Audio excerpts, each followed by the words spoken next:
Se você está prestes a alugar um imóvel, é essencial que você compreenda as obrigações do locador. Nesse vídeo eu vou abordar as 10 obrigações do locador, como você nunca viu antes.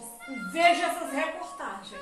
Inquilino tem direito à rescisão de aluguel sem multa por vícios de manutenção do imóvel. As imobiliárias, construtoras, incorporadoras não podem cobrar análise cadastral dos compradores de imóveis.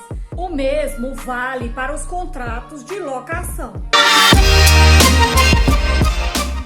O contrato de locação é bilateral, o que significa reciprocidade de obrigações. É importante que as partes conheçam seus deveres para que haja perfeito equilíbrio, pois se trata de um contrato bilateral. Se uma das partes descumprir uma ou algumas das obrigações provenientes da lei ou do contrato, poderá a outra parte requerer a rescisão do contrato, com base no Código Civil. Da mesma forma, nenhuma das partes contratantes pode exigir o cumprimento da outra parte se ela não cumpriu a sua parte. De fato, o Código Civil, no seu artigo 475, diz que a parte lesada pelo inadimplemento pode pedir a resolução do contrato. Isso pode pedir a resolução do contrato, o fim do contrato, se não preferir pedir o cumprimento do contrato, cabendo em qualquer um dos casos escolhidos indenização por perdas e danos. Se a pessoa escolher dar fim ao contrato, a resolução do contrato, também cabe indenização por perdas e danos. E se ela preferir pedir o cumprimento do contrato, também cabe indenização por perdas e danos. Na locação, um direito sempre se contrapõe a um dever. O Código Civil relaciona as principais obrigações, tanto do locador como do inquilino. E estas obrigações foram reproduzidas na lei do inquilinato. A princípio, essa repetição parece inútil, já que as obrigações já estão disciplinadas no Código Civil. Ocorre que as pessoas raramente tomam conhecimento do que está escrito no Código Civil. Isso levaria tanto os locadores quanto os inquilinos, com frequência, a violar seus deveres impostos. Já a lei do inquilinato, por sua grande densidade econômica e social, é mais divulgada e conhecida por todos os envolvidos. E é mais conhecida pois a todos interessa. Aí veio a necessidade de serem explicadas as obrigações das partes na lei do inquilinato, por serem mais respeitadas. Primeira obrigação do locador proprietário: entregar ao locatário o imóvel alugado em estado de servir ao uso a que se destina. A primeira obrigação do locador proprietário é entregar o imóvel ao inquilino no estado de servir ao uso a que se destina. Sendo a locação a cessão temporária e onerosa da posse, não seria possível alcançar esse objetivo sem a tradição do imóvel, sem a entrega do imóvel. Como se trata de um contrato consensual, a locação se aperfeiçoa com a vontade das partes e não com a entrega do imóvel. A entrega do imóvel é um ato de execução e não de formação de vínculo. Veja, eu vou explicar. A tradição, que a entrega do imóvel é representada pela entrega das chaves. Isso pode ocorrer imediatamente após a celebração do contrato ou depois, no interesse das partes. Mas não basta a entrega do imóvel. É preciso que o imóvel esteja em estado de servir ao uso a que se destina. Se a locação é para fins residenciais, deve o imóvel estar em perfeitas condições de habitação, com suas instalações elétricas, hidráulicas e de esgoto em perfeitas condições de uso, em funcionamento. Se o imóvel for em andar elevado, é essencial que o elevador esteja em perfeito funcionamento, em perfeito estado de uso. É indispensável que o elevador funcione, de modo a permitir que o inquilino acesse o imóvel. imóvel, sem sacrifício físico acima do razoável. Se ele subir os 24 lances de escada porque o elevador está quebrado, pode sobrar para o locador, para o proprietário. Se ele quer subir, é porque ele quer e não porque o elevador está quebrado. Locação comercial ou industrial. É preciso que no local sejam toleradas as atividades exercidas pelo inquilino. Isso para que o inquilino consiga executar seu negócio normalmente. O interesse econômico do inquilino é usufruir do imóvel alheio e de nada lhe valeria o contrato se isso não lhe fosse permitido em razão do estado físico do imóvel ou de vedação legal. Vamos ao exemplo para que fique claro. Você aluga um imóvel para exercer um comércio barulhento. Nesse bairro, nesse imóvel, você não pode exercer essa atividade por vedação legal. É uma área residencial e não pode ter comércio barulhento. Isso é um dos motivos. O inquilino não consegue exercer o seu negócio nesse imóvel. Mas nada impede que o imóvel seja entregue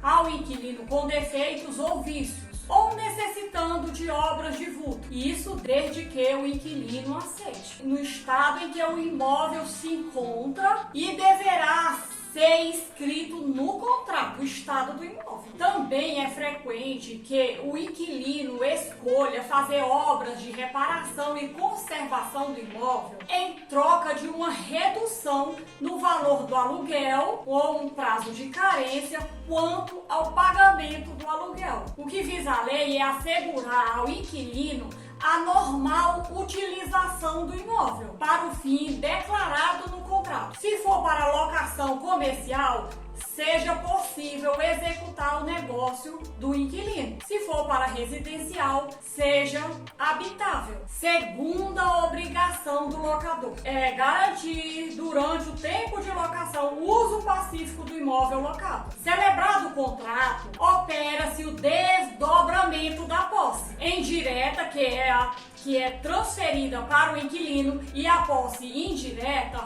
fica nas mãos do locador proprietário. Ambos, locador e inquilino, ostentam a posição de possuidores. Isso os legitima, ou em conjunto ou isoladamente, defender a posse contra perturbações, turbações de terceiros. O Código Civil, em seu artigo 566, descreve as obrigações do locador. Também inclui a garantia do uso pacífico do imóvel durante o contrato, durante o tempo do contrato. Uso pacífico a que se refere a lei significa o exercício pleno da posse direta, sem contestação ou disputa de quem quer que seja. Terceira obrigação do locador: manter durante a locação a forma e o destino do imóvel. Esta obrigação é consequência das duas anteriores que eu já falei. Se ao locador fosse lícito modificar a forma e o destino do imóvel, estaria o locador perturbando a posse do inquilino. Isso não seria permitido o inquilino usar o imóvel para o fim ao qual o inquilino alugou o imóvel. Se for para comércio, que seja possível o exercício da atividade econômica, do comércio do inquilino. Nesse tópico, fica proibido o locador realizar obras de aumento ou redução de área construída, ou alteração de disposição dos cômodos internos do imóvel. Inclui, nesse caso, obras de decoração, a não ser que o inquilino consinta expressamente por escrito. As únicas obras em que o locador proprietário está autorizado a realizar, independente do consentimento do inquilino, são aquelas exigidas pelas autoridades públicas em perfeitas condições de habitação, ou para reposição de danos decorrentes do tempo e do uso normal do imóvel. O que a lei veda são obras voluntárias, da vontade do locador. Eu vou reformar o imóvel com o inquilino lá dentro. Aí não. O que a lei veda, o que a lei proíbe são as obras voluntárias de iniciativa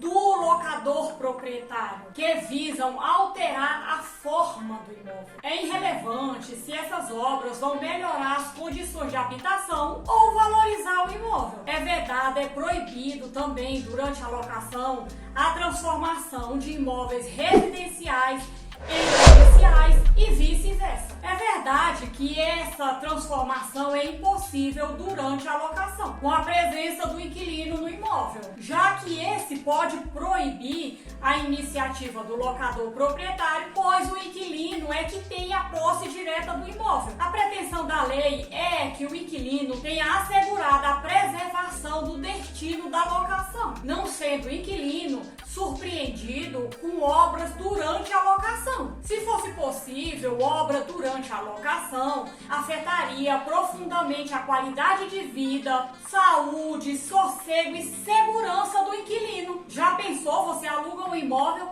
chega lá o inquilino com vários trabalhadores para reformar a sua casa? Não tem lógica. Quarta obrigação do locador: responder pelos vícios ou defeitos anteriores à locação. Aplica-se aqui a teoria dos vícios redibitórios, que eu deixo um vídeo na descrição que eu falo detalhadamente sobre vícios redibitórios. Diante dos vícios ocultos, o inquilino pode optar em devolver o imóvel se o imóvel se mostrar impróprio ao fim a que se destina, ou optar pela redução proporcional do preço do aluguel. Será preciso que o defeito seja anterior ao contrato de locação e que realmente influencie na utilidade e no valor. Pelo sistema do Código Civil, só o vício oculto permitiria o inquilino reclamar ou devolver ou pedir a redução do preço. É considerado defeito oculto o defeito que é imperceptível ao homem de prudência normal. Ultimamente isso tem sido muito questionável, né?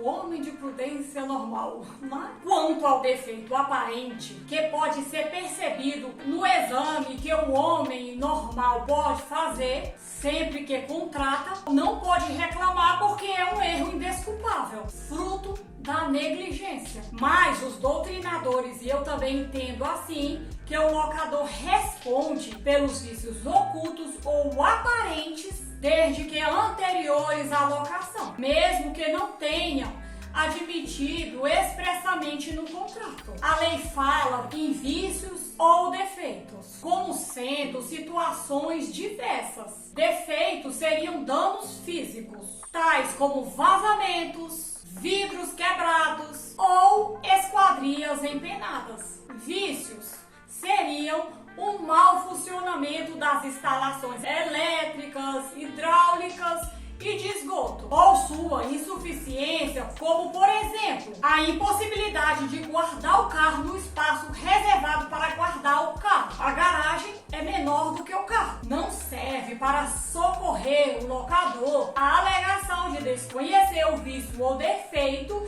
e que estava de boa fé ao celebrar o contrato de locação. A responsabilidade do locador nesses casos é preservar a reciprocidade no contrato de locação, já que o preço do aluguel tem sempre que corresponder ao estado do imóvel.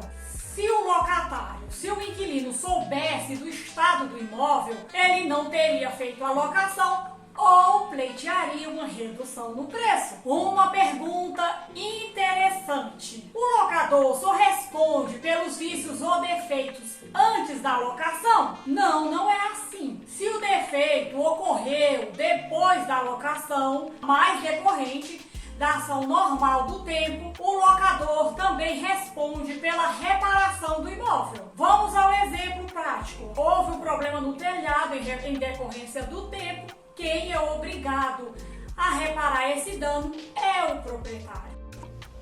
É mesmo, é? Veja essa reportagem. Inquilino tem direito à rescisão de aluguel sem multa por vícios de manutenção do imóvel. Juíza titulado segundo Juizado Especial Civil de Ceilândia julgou procedentes os pedidos de uma inquilina contra o locador do imóvel onde residia, assegurando à autora o direito de rescindir o contrato sem multa. A autora afirmou que entrou no imóvel em fevereiro de 2018, porém, com pouco tempo no local, verificou uma série de problemas, como vazamentos, infiltrações, rachaduras e mofo, tanto nas áreas privativas quanto nas áreas comuns, ambas de responsabilidade do réu. Eu tenho falado sobre a ata notarial como um laudo de vistoria incontestável. Olha essa reportagem, que se tivesse uma ata notarial, não teria ocorrido. A autora alegou que não foi entregue qualquer termo de vistoria do imóvel no momento da contratação e que não tinha conhecimento de todos os problemas relatados na peça inicial, quando firmou o contrato com o réu, motivo pelo qual pediu a rescisão do ajuste sem a incidência de multa, o que lhe foi negado pelo locador. Esse problema teria sido resolvido com uma ata notarial. E eu vou deixar para você na descrição um vídeo que eu falo sobre a ata notarial, a importância, a excelência da ata notarial na locação. Quinta obrigação do locador: fornecer ao locatário, caso este solicite, descrição minuciosa do estado do imóvel quando de sua entrega, com expressa referência aos eventuais defeitos existentes. Essa obrigação é sequência natural da anterior, que é responder pelos vícios ou defeitos anteriores à locação. Se o locatário preferir receber o imóvel com vícios ou defeitos, pode exigir do locador proprietário a descrição minuciosa dos defeitos do imóvel, com expressa referência aos defeitos existentes. Isso é para que no momento da devolução do imóvel, quando findar ou rescindir a locação, não venha o inquilino a ser responsabilizado pela reparação desses vícios e defeitos existentes no imóvel. Esses vícios ou defeitos pré-existentes no imóvel. A descrição não é obrigatória. O locador proprietário, ele só está obrigado a fornecer a descrição minuciosa do imóvel quando for solicitado pelo inquilino. Quando o inquilino solicitar. Nesse caso, o locador proprietário não pode negar. Tem que fornecer a descrição minuciosa do imóvel. E se o locador proprietário se negar a fornecer, o inquilino pode valer-se da medida cautelar de antecipação de prova. Medida cautelar de produção antecipada de prova, consistente em vistoria para perpetuar a memória do estado do imóvel no início da locação. A descrição pode constar no próprio contrato de locação ou pode ser feito em documento à parte. O que se exige na lei é que seja minuciosa, especialmente com relação aos defeitos do imóvel. Pode ser acompanhada de fotografias ou de laudos técnicos. É frequente que nos contratos de locação contenham cláusula que ateste que o imóvel está sendo entregue ao inquilino em perfeito estado de conservação e com todas as instalações funcionando normalmente. Observação: calma, que agora você, inquilino, precisa prestar atenção. Se o inquilino assina sem a ressalva dos defeitos ou a exigência da descrição, corre um sério risco de responder no final da locação por esses defeitos pré-existentes. Assinou um contrato dizendo que estava tudo perfeito, então agora vai responder por eles. Ok? Quanto à produção antecipada de prova, é fundamental que mais uma vez eu te fale da prova mais poderosa que existe nesse momento, que é a ata notarial prevista no Código de Processo Civil, no artigo 384. Não há prova melhor do que essa para conferir o estado do imóvel no início da locação. A ata notarial tem fé pública. Como você vê, essa regra inserida na lei de locação se reveste de maior efetividade quando adotada a ata notarial, instruída sempre que possível com fotos e vídeos para aferir o estado do imóvel, especialmente quando falamos de eventual defeitos ou vícios. Se você, no momento que loca o imóvel, fizer uma ata notarial, esse dinheiro é um dinheiro muito bem investido. Qualquer reclamação do locador, tome ata notarial na cara do locador. Ele não vai ter o que reclamar. Da mesma forma, o locador proprietário também pode fazer a mesma coisa. O inquilino não está querendo pagar os defeitos, os vícios, os problemas que causou no seu imóvel. Tome ata notarial também. Resolve-se o problema com facilidade, porque a ata notarial tem fé pública. O juiz aceita perfeitamente, é um documento público. É o melhor investimento, é um dinheiro assim que você fica rindo para as paredes. Não existe nada melhor. E olha, eu tô fazendo propaganda gratuita pros cartórios, eu não ganho nada. Nem sei de que estado você está me ouvindo. Só estou te dando um conselho maravilhoso. Sexta obrigação do locador: fornecer ao locatário recibo discriminado das importâncias por este pagas. Vedada quitação genérica. O devedor que paga tem direito à quitação a ser fornecida pelo credor. O credor aqui é o locador, o inquilino é o devedor. A obrigação de fornecer recibo emerge do Código Civil e parece inútil a sua inclusão na lei do inquilinato, já que é uma regra genérica ligada ao pagamento da obrigação e à sua prova, a prova de que você pagou. Mas o legislador, para proteger o inquilino, resolveu colocar na lei do inquilinato. Repetir: se o locador proprietário recusa fornecer o recibo ou fornece com vícios formais, pode o locador consignar o aluguel. Consignar é o quê? Depositar em juízo. É mover uma ação judicial para depositar o valor do aluguel. Já que a única prova que o inquilino tem para demonstrar que pagou o aluguel. A lei dá tanta importância ao fornecimento do recibo a tal ponto de tipificar como crime a recusa do fornecimento do recibo das locações multifamiliares. Já fiz um vídeo falando sobre locações multifamiliares, eu vou deixar na descrição, ou vai ficar no fim do vídeo também. Não perca, assista, que vai te acrescentar muitas informações relevantes. Se não for para te ajudar, mas vai ajudar alguém que você conhece.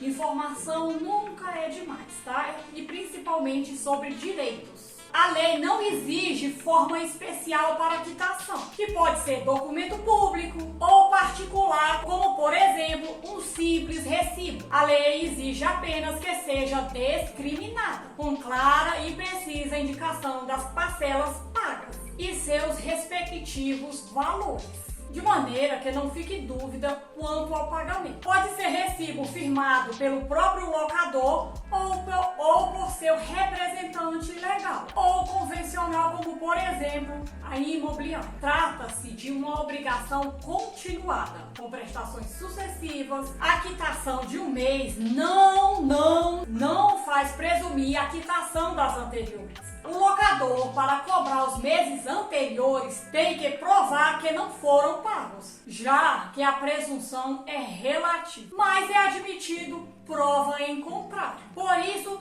tornou-se frequente que os locadores e os seus mandatários incluam nos recibos de pagamento de aluguel e encargos uma exceção, no sentido de que não vale como prova de pagamento das prestações anteriores. Não serve como prova de quitação dos meses anteriores. Com isso, se reverte o ônus da prova de pagamento, que volta a ser do inquilino. O inquilino ele pode recusar da quitação em que conste a ressalva, caso ele não queira abrir mão da presunção em seu favor, consignando a prestação sob o argumento de que o locador proprietário não está lhe fornecendo a quitação regular. Se ao contrário, o inquilino aceita com a ressalva impressa, escrita, deixando de consignar a prestação, deixando de depositar em juízo, é sinal de que abriu mão da presunção, que é disponível.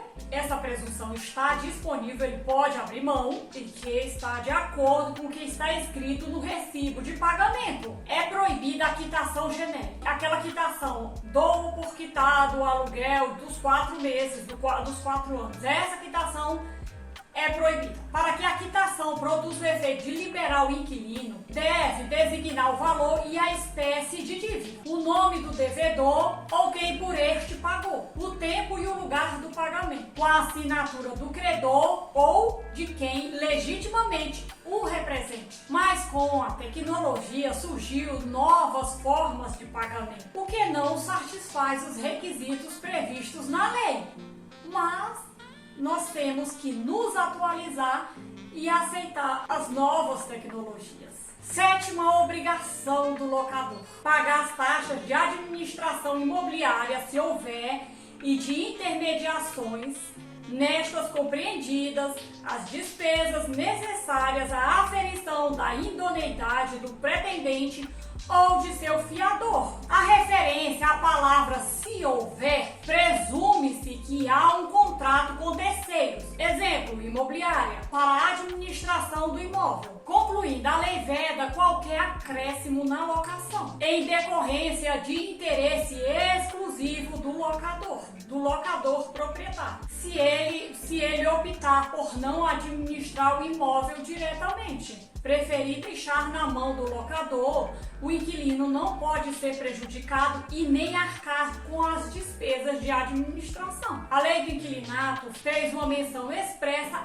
à chamada taxa de cadastro, ou seja, as despesas necessárias para a verificação da idoneidade do pretendente à locação ou do fiador. Essa despesa não pode ser repassada ao pretendente à locação. O locador proprietário deve obrigatoriamente suportar essas despesas. Os honorários cobrados para a elaboração do contrato de locação não pode ser cobrado do inquilino. No passado era cobrada do inquilino e era chamada taxa de contrato. Oitava obrigação do locador: pagar impostos, taxas e ainda o prêmio de seguro complementar contra fogo, que incidam ou venham a incidir sobre o imóvel, salvo disposição expressa em contrário no contrato. A regra geral é que o locador proprietário fique responsável pelas taxas e impostos que recaiam sobre o imóvel, sejam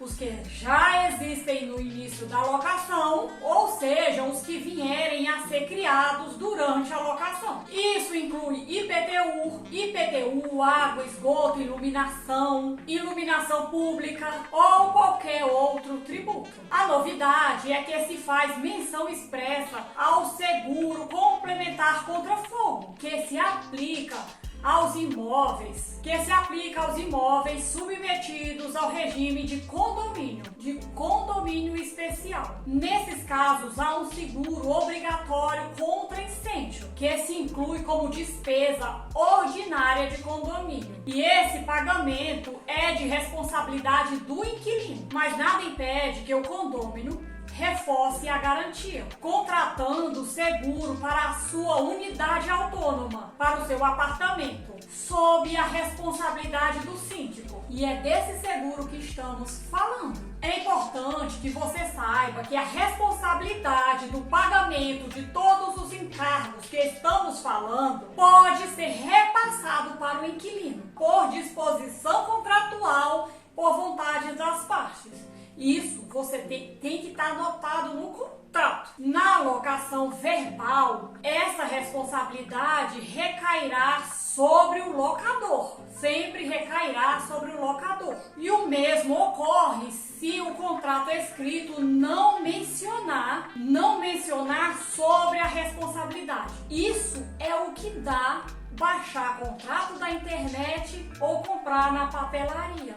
Não vai mencionar, você não vai estar resguardado e é um papel que não serve de nada. Então, melhor é que você contrate um profissional habilitado para fazer o contrato de locação, que tenha conhecimento sobre a lei de locação. Os impostos e taxas, quando forem repassados para o inquilino, devem ser pagos pontualmente com o aluguel do mês. E o não pagamento desses encargos caracteriza mora, atraso na obrigação de pagar. E pode resultar na ação de despejo, mesmo que você esteja com o aluguel em dias. Não basta pagar o aluguel, tem que pagar os encargos. Para evitar excessos na cobrança, o inquilino pode verificar o valor dos encargos. Olha, uma observação: o seguro deve ser feito em uma companhia de seguros da confiança do locador proprietário e sempre em valor atualizado de mercado. Você pode estar imaginando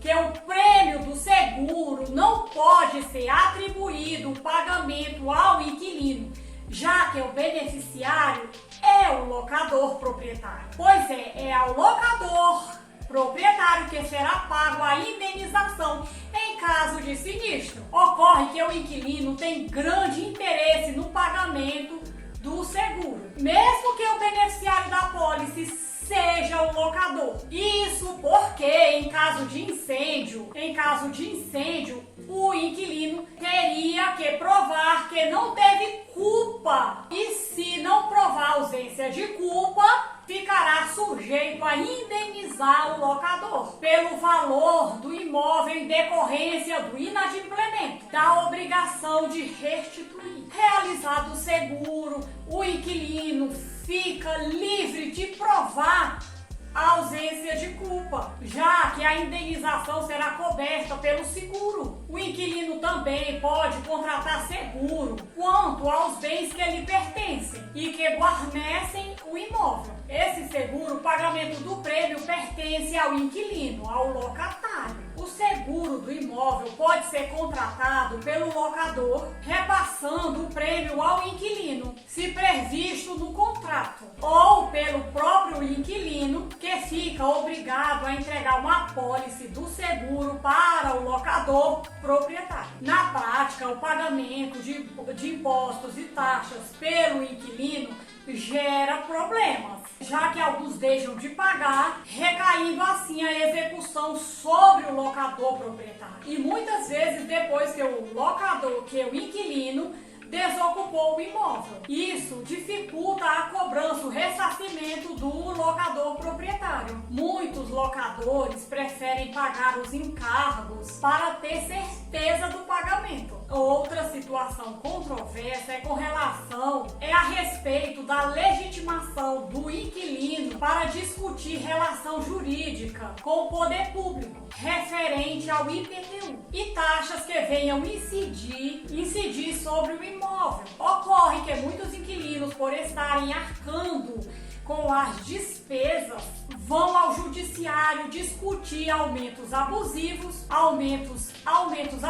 de IPTU ou até mesmo restituição de valores indevidamente pagos, indevidamente recolhidos pelo poder público. Nesses casos, o inquilino tem um contrato que diz que os impostos e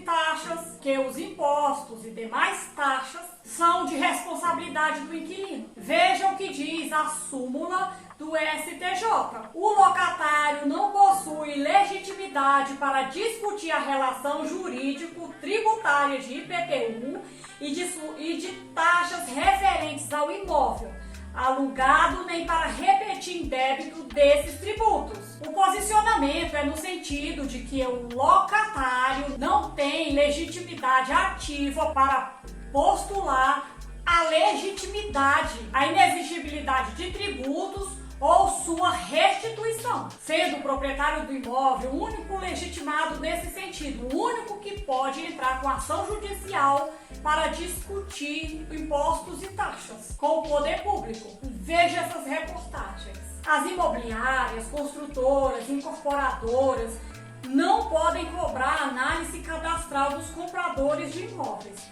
A cobrança, de acordo com a Fundação Procon SP, o órgão de defesa do consumidor ligado ao governo estadual viola o Código de Defesa do Consumidor, CDC. Embora a prática já fosse considerada abusiva, muitos compradores eram obrigados a pagar essas despesas para poder fechar o contrato e depois faziam uma reclamação no órgão para reaver o dinheiro. Foram essas reclamações que motivaram a assinatura de um termo de compromisso pelo Ministério Público Estadual e ao Sindicato das Empresas de Compra e Venda, Locação e Administração de Imóveis e Comerciais de São Paulo, Secov São Paulo. O mesmo vale para os contratos de locação. Nona obrigação do locador: exibir ao locatário, quando solicitado, os comprovantes relativos às parcelas que estejam sendo exigidas. O locatário tem direito de examinar os comprovantes dos encargos, os encargos que estão sendo cobrados do inquilino, para conferir se essa cobrança está correta. O locador proprietário só está obrigado a exibir esses comprovantes quando for solicitado pelo inquilino. Se o locador proprietário se recusa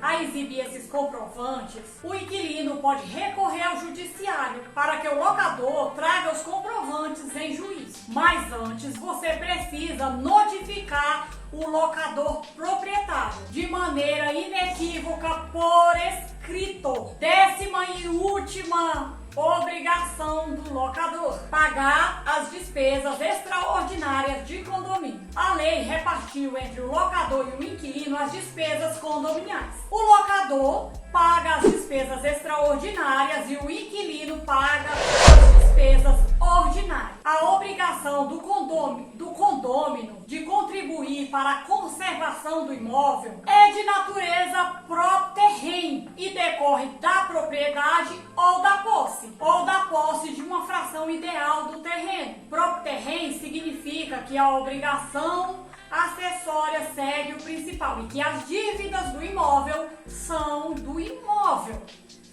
proprietário do imóvel. Significa obrigação própria do imóvel. Despesas extraordinárias são aquelas despesas que fogem do previsível e que não está no orçamento do condômino aprovado pelos condôminos na Assembleia Geral. Decorre em geral de reparação de danos imprevistos. A responsabilidade no pagamento das despesas extraordinárias justifica-se porque, em geral, são despesas mais elevadas, como também se referem à conservação do imóvel, que se reveste em benefício do proprietário. É comum que os locadores dos proprietários pretendem repassar essa despesa para o inquilino, incluindo cláusulas expressas no contrato, mas a lei proíbe esse repasse. Veja o que diz o STJ.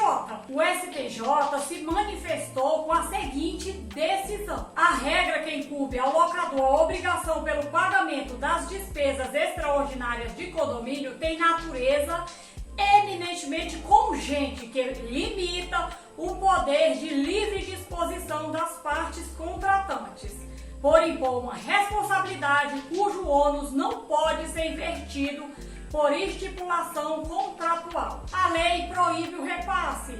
Não adianta o locador querer repassar para o inquilino e depois ter prejuízo, porque o inquilino pode pedir indenização. Se inscreva, não deixe de compartilhar com o amigo.